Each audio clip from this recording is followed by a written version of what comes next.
মানুষ মানুষের জন্যে,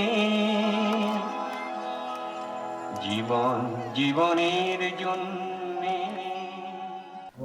আজকে আমরা যে নৃত্য পরিবেশন করলাম পুরো ফান্ডটাই যাচ্ছে আসলে বন্যার্থদের জন্য। এবং বন্যার্থ বলতে এখানে অনেকগুলো জেলা রয়েছে, যেমন ফেনী, নোয়াখালী, কুমিল্লা, লক্ষ্মীপুর সহ যেসব এলাকা সবচেয়ে বেশি আক্রান্ত। আমি নিজেও ফেনী জেলার মেয়ে। আমি সশরীরে পরিদর্শন করে এসেছি, গতকালই এসেছি। আসলে পরিস্থিতি খুবই ভয়ানক। শহরের পানি কমলেও এখন মানুষের আছে অভাবে, ক্ষুধার অভাবে।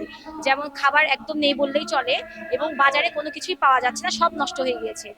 তো এই বর্তমান সময়ে যে বিভিন্ন সেক্টরে সবাই যার যার জায়গা থেকে বন্যার্থদের সাহায্যার্থে এগিয়ে আসছে, আবার অনেক অফিসিয়ালস বা অনেকে যারা জব করে তাদের একটা বেতনের অংশ, একটা একদিনের বেতন বন্যার্থদের জন্য ডোনেট করছে। বাট আমার মনে হচ্ছে নৃত্যশিল্পীরা আমাদের যে একটা শিল্প মাধ্যম, হাতিয়ার, এই শিল্প মাধ্যম ব্যবহার করে কেন আমরা তাদের সাথে দাঁড়াতে পারবো না, সেই জায়গা থেকেই মূলত উদ্দেশ্য নেই। এবং পাশাপাশি অনেকে মনে করে যে যে কোনো সময় নাচ করা যাবে না, নাচ শুধু বিনোদন। আমি মনে করি যে নাচ শুধু বিনোদন নয়, যে কোনো সময় নাচ করা যাবে, কিন্তু সময় উপযোগী ভাবে।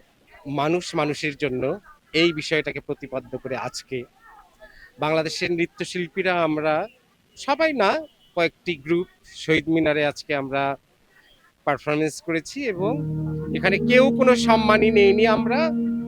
আর এখানে কোনো টিকিটের বিনিময়েও না, মুক্ত মঞ্চে যারা দর্শক আসছে তাদের কাছে আমরা অনুরোধ করেছি যে আমাদের বানভাসী মানুষের পাশে দাঁড়ান, কাঁধে কাঁধ মিলিয়ে, কণ্ঠে কণ্ঠ মিলিয়ে সবাই কিন্তু দাঁড়িয়েছে। এবং আবারও প্রমাণ হলো বাঙালি তাদের বড় বিপদে সবাই একসাথে একজোট হয়ে যায়।